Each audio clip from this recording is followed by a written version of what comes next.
داداش دیشب لیورپول با آرسنال یه جنگ جهانی را انداختن. اینترنت ترکید.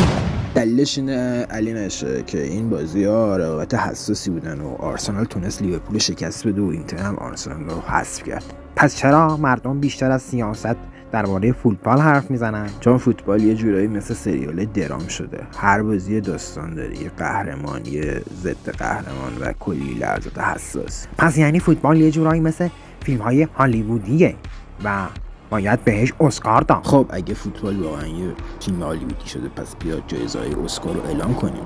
بهترین کارگردان میرسه به مربی که دقیقه 90 با تعویض عجیب بازی رو برگردوند. بهترین بازیکن نقش اول میرسه به اون بازیکنی که بعد از یه تکل ساده انگار تیر خورده و زمین میغلطید. بهترین جلوه ویژه میرسه به داوری که به یه پنالتی مشکوک گرفت و اینتر رو ترکوند. داداش این فوتبال نیست، این یه سریال نتفلیکسه. فصل بعدیش کی میاد؟ خب دیگه اینم از فوتبال هالیوودی. الان فقط یه چیز مونده. شما بگید کدوم تیم باید اسکار بگیره؟ کامنت کنید، لایک بزنید و اگه موافقید یه سابسکرایب هم بزنید که این جایزه اسکار رسمی باشن. سلام عزیزای گرینو، خوب هستی؟ خواستم یه قرعه کشی انجام بدم. کامنت برتر سال توی یوتیوب علی گرینو.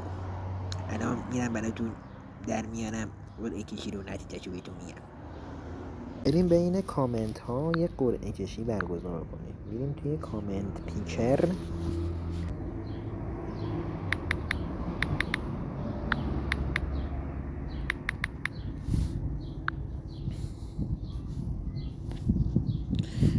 یوتیوب.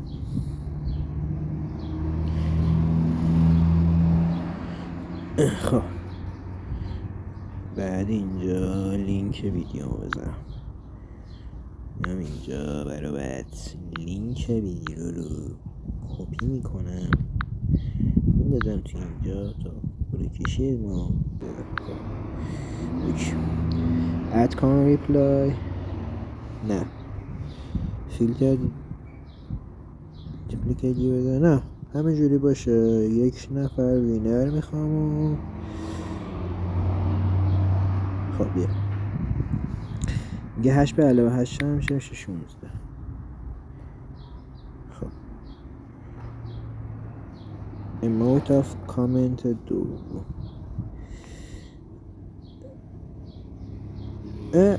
دوباره جیرینوف برد.